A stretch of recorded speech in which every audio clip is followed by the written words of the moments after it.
On me dit peuple de quoi? C'est les Antillais.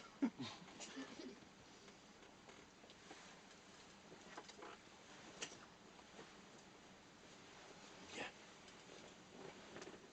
Les dictateurs africains assassinent notre peuple tous les jours. Pour les intérêts des Européens. Là, la presse n'en parle pas. En 2008, au Cameroun, il y a eu plus de 1000 morts, parce que, y compris des enfants de 4-5 ans. C'était la marche de la faim. Aucun journal français n'a parlé de ce problème. D'ailleurs, je crois que ces gens-là ont, je ne sais pas s'ils ont des éclairs d'intelligence, ils leur ont dit, parce que vous les aurez vus tous là. Vous venez défiler derrière le maître pour montrer que, voilà, maître, je te soutiens. Il n'y en a que 2 qui sont venus. Les autres, peut-être qu'ils étaient malades. Il y a la grippe.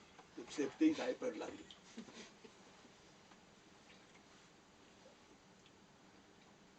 Le monde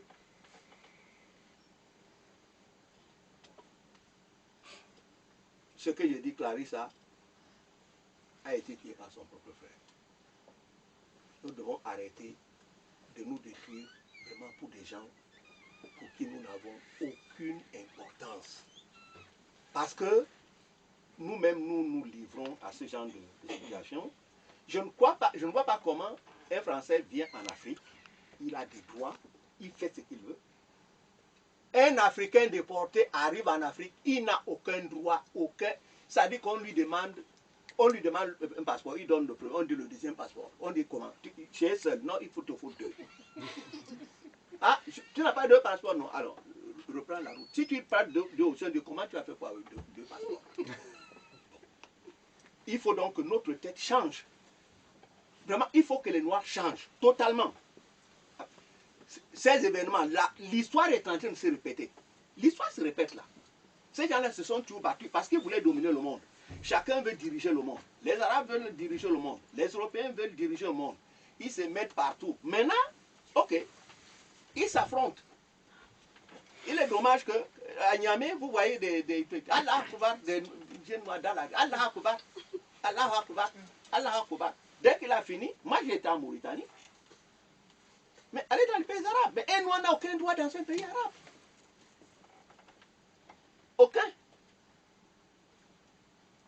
Notre directrice m'avait demandé d'aller donner des cours de logistique économique au Maroc. Je dis quoi? Mais je croyais qu'on était entre Africains. Elle dit, mais justement. Je dis, mais tu as vu un pays africain qui s'appelle le Maroc? Je dis, est-ce que j'ai la tête d'un abruti? Moi, je vais donner des cours de logistique à des femmes arabes. Vous n'avez pas encore donné? Bien. Occupons-nous de notre peuple. Le moment est venu. Le moment est venu.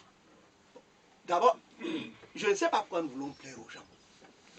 Je ne sais pas pourquoi nous voulons plaire aux gens. Nous sommes là, nous jouer les internationalistes. Oui, non, mais il ne faut pas faire, c'est pas parce qu'il t'a fait. Il a fait, moi aussi je lui fais. Ça suffit comme ça. On ne peut pas tout le temps. Eux-mêmes disent, si on te gifle la joue gauche, tu tends la joue droite. Mais eux, ils ne laissent même pas une joue. Et nous, ils giflent d'ailleurs 4 jours. Hein. Ils giflent là, derrière, devant. L'Africain tend encore. Il tend même derrière. Non, ça suffit. Bon, c'est là que nous allons échanger. Et je dis, moi, j'appelle des organisations africaines. Prouvez-nous maintenant que vous êtes soucieux de nos peuples.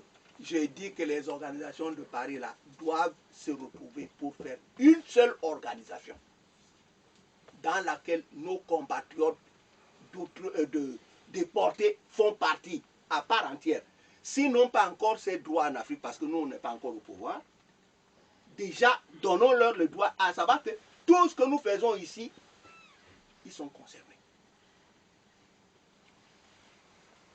C'est nous qui sommes en Guyane, c'est nous qui sommes en Martinique, c'est nous qui sommes à Saint-Domingue, c'est nous qui sommes à Haïti, c'est nous qui sommes à la Guadeloupe. C'est notre peuple. Tant que nous n'avons pas compris, ça veut dire que nous n'avons pas encore compris l'histoire.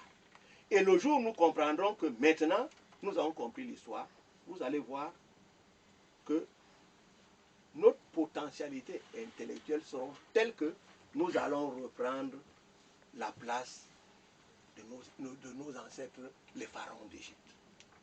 Tant que nous n'aurons pas réalisé cette connexion, nous serons toujours des coquilles vides. Je vous cite le chapitre 17 du livre des morts. Je suis le passé qui prépare l'avenir. Bien, ce passé, il s'est déroulé il y a 6 siècles ou 7 siècles. Aujourd'hui, nous allons le rattraper et déclarer que quand nous dormons, c'est notre peuple qui est parti. Et lorsque nous voyons un de nos frères, nos sœurs, c'est notre peuple. Et que, regardez, les républiques africaines. Il y a quelqu'un qui dit qu'il est sérère. Bien, ok. Ils sont dans la même république. L'autre, la femme est Wolof. Le sérère du Sénégal épouse une femme fille Wolof, la guerre éclate. Guerre, c'est ouais, elle a pris notre fille. Bien. Un sérère va épouser une Hollandaise. Tout le pays est content. Or, le Français d'ici préfère que sa fille épouse un Hollandais plutôt qu'un nègre francophone. Pourquoi nous ne pouvons pas comprendre les choses les plus simples? Redevenons nous-mêmes. J'en aurais fini quand je vous aurais donné 4 principes de base. Nos compatriotes, il faut leur lancer un appel solennel, ceux qui ont été déportés. Ceux qui veulent rentrer en Afrique ont les mêmes droits que les Africains qui sont mis sur place et les mêmes devoirs. Nous avons des terres. Ce n'est pas les terres qui manquent en Afrique. On leur donne des terres. Ils s'installent. 2. Où que nous soyons, nous sommes des nègres marrons. Les nègres marrons, ce sont nos ancêtres qui n'ont jamais accepté de se soumettre à la domination étrangère. Nous sommes donc des nègres marrons, même si nous sommes en Afrique. 3. Il ne faut plus donner des prénoms arabes ni européens à nos enfants. Un nom a une personnalité. Je n'ai jamais vu un blanc qui s'appelle Lumba. C'est un nom de sauvage. Nous sommes des sauvages, restons des sauvages. Moi, je ne veux pas être civilisé. Gabriel. Donc, je suis l'ange Gabriel. Qui m'a bien regardé pour voir que j'ai des ailes d'âme. Je n'ai pas des ailes d'âme. 4e principe, qui est même le principe le plus important. Le peuple noir est un peuple matrilinéaire. La mère. On efface tout. On va commencer. Les enfants portent le nom de leur mère. Chez nous, c'est la mère, c'est la terre. À rectifier un peu, il faut être un peu concurrent aussi. Parce que c'est cet instinct de la mère, si vous n'avez pas compris, les rapports qu'il y a entre l'enfant et sa mère, qui font de nous des gens tout pacifistes. L'enfant en Afrique a des contacts avec la peau de sa mère. Ça casse toute l'agressivité. Nourrir avec les doigts, voilà la psychologie des profondeurs. Le nourrir avec les doigts. Il s'épanouit, il est humain, il est humaniste. L'enfant d'ici, il dort dans un berceau. La nuit, il crie. Ouah, ouah, ouah, ouah. On le nourrit avec une cuillère. La cuillère lui graisse les dents, ça l'énerve. Il devient tellement nerveux qu'il parle tout seul, il tue tout le monde.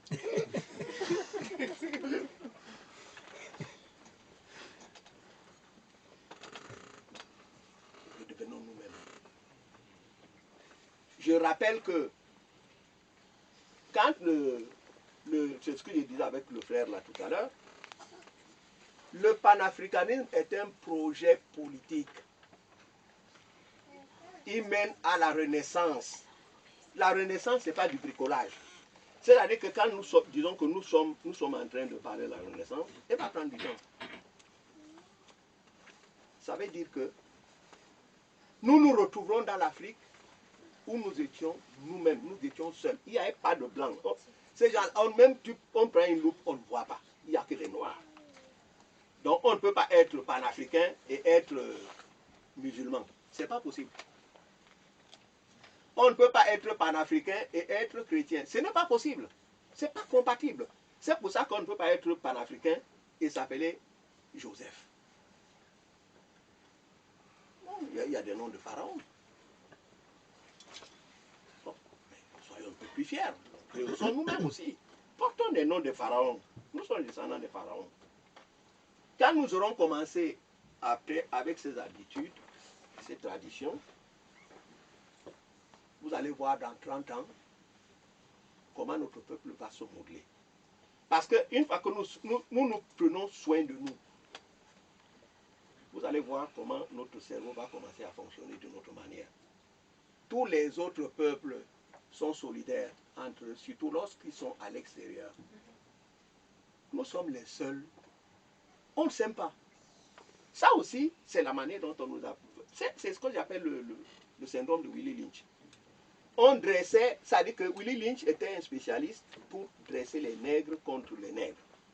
On dresse la femme contre son mari, l'homme gros contre le maigre, le vieux contre le jeune. Il ne faisait qu'il allait dans les tentations, il donne des coups. Ce qui fait qu'un noir, dès qu'il est quelque part, d'abord, surtout en Europe, il croit qu'il est blanc. Mais dès qu'il voit un noir arriver, donc il se rappelle qu'il est noir, il se fâche tout de suite. Qu'est-ce qu'il vient faire ici? Moi, je suis très mal à l'aise parce que quand je vais à un service, je vais aller vers... Je suis obligé quelquefois pour ne pas m'irriter.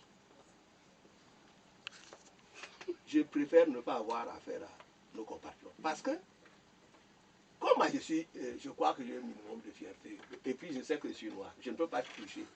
Je me regarde, je vois que je suis noir. Je ne veux pas dire que je suis blanc, ce n'est pas vrai. Je vois des blancs tout le temps. J'ai grandi avec eux. Donc je sais comment il fait un blanc. Il a un nez pointu, le mien, il n'est pas. Bon. Nous devons, si nous ne l'aimons pas, c'est pour ça que nous n'arrivons pas à protéger notre peuple. Parce qu'on nous a déstructurés totalement. On nous a injecté la haine de nous-mêmes, le mépris de nous-mêmes. Nous rabaissons tout le temps. Vous arrivez dans... Je me souviens, j'entre dans une école, et j'en aurais fini. On présente la promotion. Les promotions. Puis il y a un grand frère là qui m'appelle. On m'a dit, tu y as un Camerounais. Il dit non, il y a un Africain qui est né au Cameroun. Il dit, ça veut dire quoi? Mais j'ai dit que ça veut dire que je suis un Africain qui est né au Cameroun. Les Camerounais, ce n'est pas des Africains. Il dit, bon, ok, passons. Il dit, tu sais, comme tu me vois là, je suis en doctorat d'économie. Mais moi-même, j'ai redoublé. C'est dur. Il vaut mieux que tu abandonnes. Il dit, ah. Il dit, mais comment ça? Il dit, mais moi, vous êtes terrible. Je suis ton grand frère, je te donne un conseil. Je lui ai dit, mais moi je ne comprends pas, tu es mon grand frère. Comment est-ce que toi, tu penses que, en tant que grand frère, au lieu de m'encourager, tu me dis, oui, bats-toi, tu me dis, abandonne. Ça veut dire quoi? Il dit, parce que je te dis que c'est trop dur. Donc, je lui ai dit, je suis en année préparatoire.